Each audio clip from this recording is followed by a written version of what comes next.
السلام علیکم. میں اسد آپ کی خدمت میں ایک نئے عنوان کے ساتھ، اور یہ ایک نیا سلسلہ ہے، اور اس سلسلے کا جو عنوان ہے وہ یہ ہے کہ ہم نظام پہ بات کریں گے، سسٹم پہ بات کریں گے. اور اس سسٹم اور نظام کیا ہے؟ ظاہر ہے یہ نظام نامی کسی فرد کے حوالے سے بات نہیں ہے، بلکہ وہ سسٹم ہے جس میں ہم زندگی گزار رہے ہوتے ہیں. نہ صرف ہمارے ارد گرد جس ماحول میں، جس زمین پر، جس نظام شمسی پہ، جس کائنات کے اندر ہم رہ رہے ہیں، یہ سارے ایک سسٹم کے تحت ہیں. اور پھر نہ صرف یہ کہ یہ سارا نظام، بلکہ خود ہمارا وجود جو ہے وہ ایک مجموعہ نظام ہے.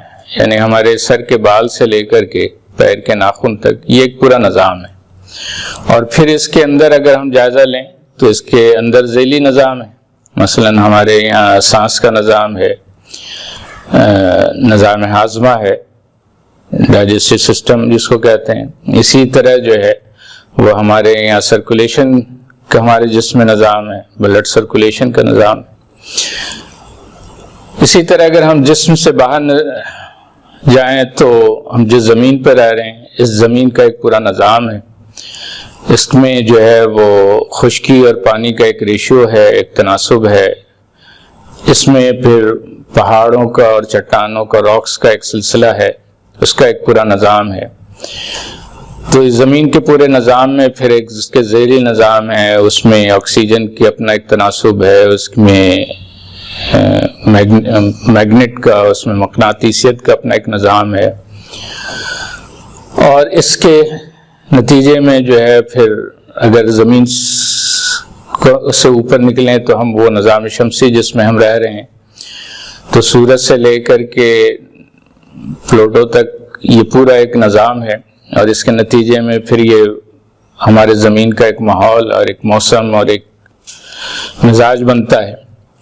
اور اسی طرح ہم اس نظام شمسی سے اوپر جائیں تو یہ نظام شمسی بھی ایک بڑے نظام کے اندر موجود ہے، جسے جو ہے وہ ہم گلیکسیز کا نظام کہتے ہیں. اور یہ ہماری جو نیکڈ آئی سے، جو کھلی آنکھوں سے جو ہم رات کے منظر میں جو آسمانوں کو دیکھتے ہیں، یہ جو زمینی آسمان، یہ دنیاوی آسمان کہا جاتا ہے، یہ گلیکسی سے بھرے ہوئے ہیں.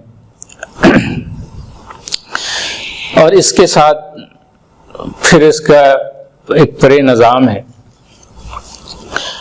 آپ شاید سوچ رہے ہوں گے کہ آج کی دنیا چونکہ سائنس کی دنیا ہے، تو سائنس کی دنیا میں ظاہر ہے کہ یہ سارے موضوعات جو ہیں وہ سائنس کی بنیاد پر ہیں. اور آج کا انسان یہ سائنس سے متاثر بھی ہے، اور بعض لوگ تو اس حد تک متاثر ہیں کہ سائنس کو ہی حقیقت جان کر کے پھر وہ ان ساری تخلیقات جس پہ سائنس جس کا مطالعہ کر رہا ہے، اور مطالعہ کرنے کے نتیجے میں کسی نتیجے پہ پہنچ رہا ہے اور پہنچنے کی کوشش کر رہا ہے. اور جس حد تک پہنچا ہے وہ بھی پوری کائنات کا 5% بھی نہیں ہے. اب یہاں حیرت کی بات یہ ہے کہ اس پوری کائنات کا 5% بھی آج کے جدید سائنس نہیں پہنچ پائے ہیں. اس پہ وہ سائنس کے متاثرین جو ہیں وہ سائنس پہ تو ایمان رکھتے ہیں، لیکن اللہ پہ ایمان نہیں رکھتے جس نے یہ ساری تخلیقات کی ہیں. لیکن سوال یہ ہے کہ یہاں پر چونکہ ہمارا موضوع ان لوگوں کے لیے بھی جو ہمارے جو مخاطب ہیں وہ بلیورز بھی ہیں، جس میں المعروف مسلمان بھی ہیں، اور المعروف بلیورز میں وہ بھی آتے ہیں جو اپنے آپ کو کرسچن کہتے ہیں یا جوز کہتے ہیں. ایون جو ہندو ہیں وہ بھی ایک بلیورز ہیں، ان کے یہاں بھی ایک کتاب ہے، وید ہے، اور وہ بھی بہت ساری تخلیقات پہ. تو یہ جو ماننے والوں کی ایک دنیا ہے، جو اہل کتاب ہیں، وہ تو بہرحال ان تخلیقات اور اس نظام کو مانتے ہیں کہ اس کا تخلیق کرنے والا کی ذات جو ہے وہ ایک ذات موجود ہے جس کو مسلمان اللہ کہتے ہیں. کہیں الہ کہا گیا، کہیں گاڈ کہا گیا، کہیں ایشور کہا گیا۔ لیکن جو لوگ یہ سمجھتے ہیں کہ ساری دنیا جو ہے، سارا نظام حادثاتی طور پر وجود میں آ گیا ہے، تو ان سے ایک سوال یہ ہے کہ پھر یہ نظام میں آج جب وہ زندگی گزار رہے ہیں، یا یہ علم جو ان تک پہنچا جن لوگوں کے ذریعے سے، کیا ان کی زندگی میں حادثاتی طور پر کوئی نظام وجود پاتے ہوئے انہوں نے دیکھا ہے؟ اگر نہیں دیکھا تو یہ پھر کیسے یقین کر لے رہے ہیں کہ یہ پوری کائنات حادثاتی طور پر وجود میں آیا؟ یہ تو ان لوگوں کے لیے بات تھی جو اس پہ یقین نہیں رکھتے کسی خالق کائنات پر، لیکن جو خالق کائنات پر یقین رکھتے ہیں، اور ان میں ہندو سے لے کر کے جوس تک، اور جوس سے لے کے کرسچن، اور پھر مسلمانوں تک، اس خالق کائنات کو کسی بھی نام سے پکار رہے ہوں، سوال یہ ہے کہ اس نے اس سارے نظام کا کیا نام رکھا ہے؟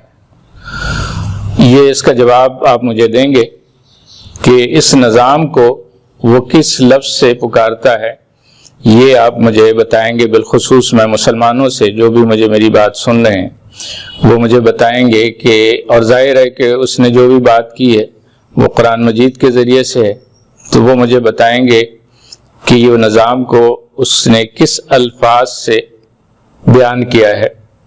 انشاءاللہ پھر اس نظام پہ ہم اگلی نشست پہ بات کریں گے، اور یہ بھی دیکھیں گے کہ سائنس کس حد تک پہنچا ہے اور وہ کیا جانتا ہے، اور یقیناً جس نے اس نظام کی تخلیق کی ہے وہ اس نظام کو زیادہ بہتر جانتا ہے، اور اس نے اس کو بہتر انداز میں بیان کیا ہے، اور یہ بیان کا سلسلہ انشاءاللہ جاری رہے گا۔